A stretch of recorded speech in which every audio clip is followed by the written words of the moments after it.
Hello, class. This is Mr. Hart, and in this podcast, we want to start the chapter on dating techniques. Now, when I say dating techniques, we're not talking about these type of techniques. Brushing your teeth before you go on a date, and we're not talking about those types of date. We're talking about a date in terms of geologic history. Okay, dating in this context means the process of determining the age of an object. Okay, so dating techniques is referring to how do we figure out how old something is. Okay, if we look at a fossil, look at a rock, we want to determine the age of those things, right? We want to kind of set up a history or a timeline of how these things fell into different places. And so we need to determine their age. We need to date them, right? We need to find a date for them.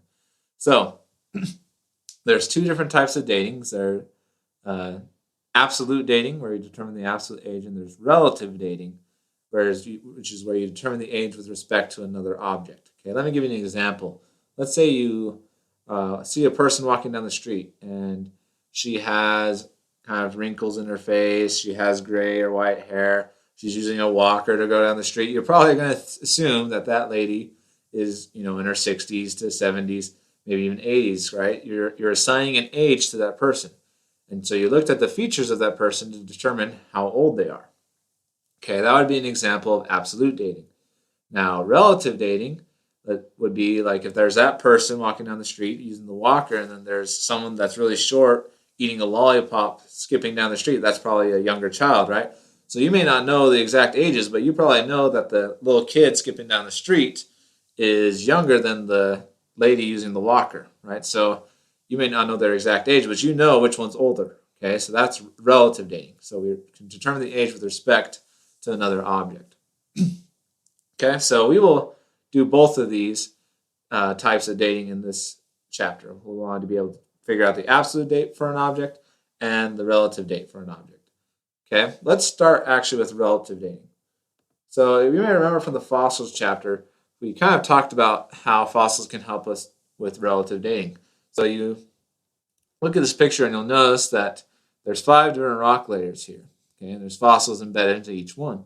And so if you think about it, the layer on the very bottom had to be the first one to form. It has to be the oldest, okay, because then the other rock layers formed on top. Well, if that's the case, then this fossil right here must be older than this fossil.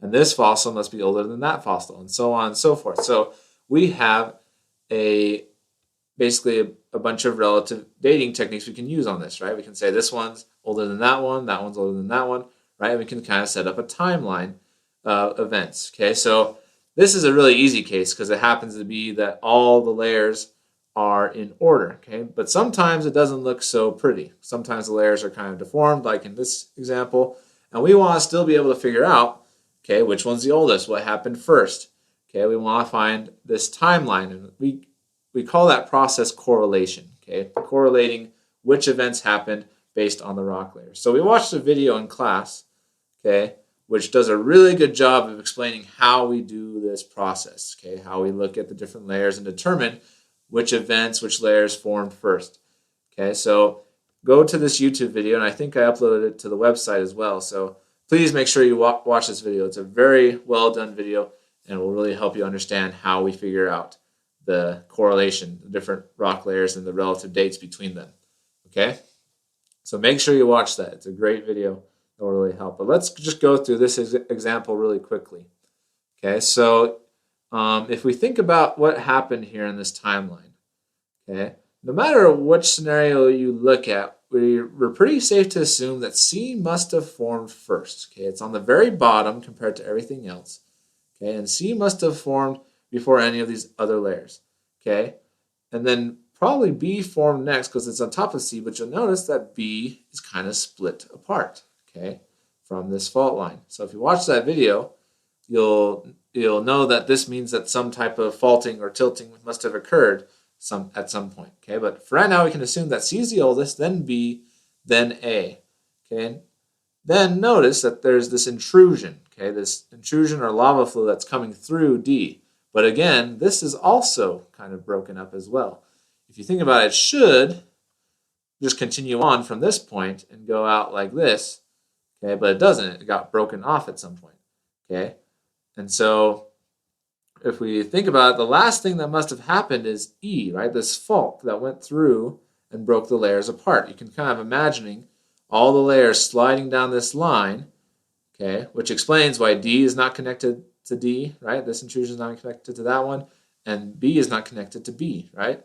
So if we want to relist the order of events, we must say, well, C formed first, then B formed, then A formed, then this intrusion of lava came through and broke through the rock layer. Then all those rocks slid down on this fault line, okay, which is E. So that must be our timeline of events. C formed, then B, then A, then D came through, and then E had them all slid down, right? They all fell down the fault line, okay? And so this is just a simple example, but again, make sure you watch that video because it helps you. You can do many different rock layer examples, okay? So make sure you have that or watch that video because it does a great job and you'll understand how to do this process.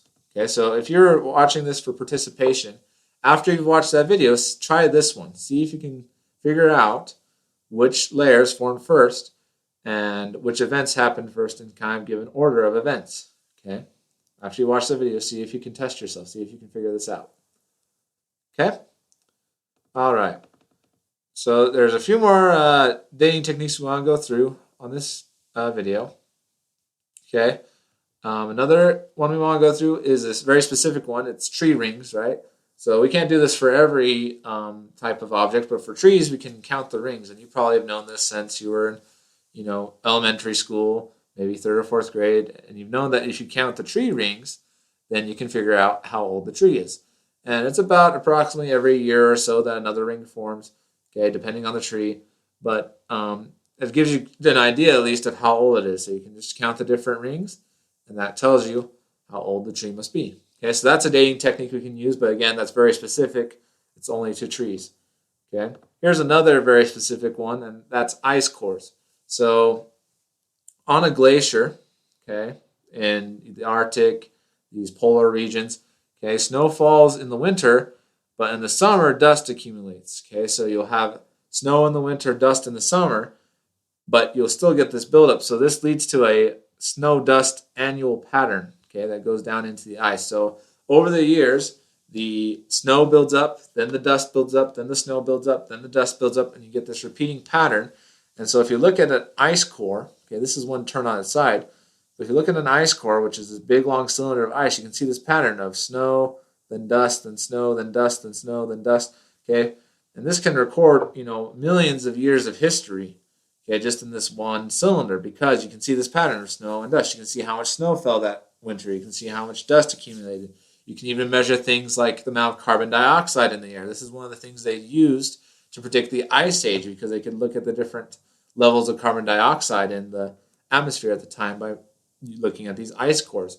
Okay, so these are a great dating technique because not only do you get the age, but you also get a lot of other information about the climate at those times. Okay, but again, it's just because of that pattern of snow, then dust, all the way through the core. Okay? Then the last one we want to discuss for today is what we call a varv, okay, or varves.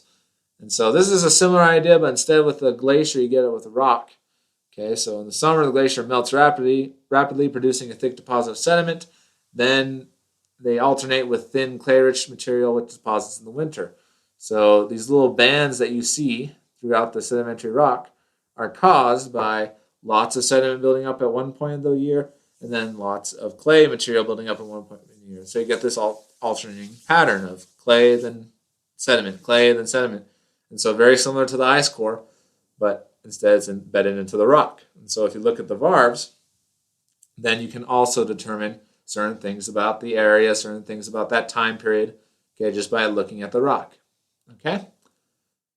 All right, so that's all we want to cover for this video. So we looked at relative dating techniques. We looked at specific dating techniques like tree rings and ice cores and varves. Okay, so if you have any questions, let me know, and thank you for watching.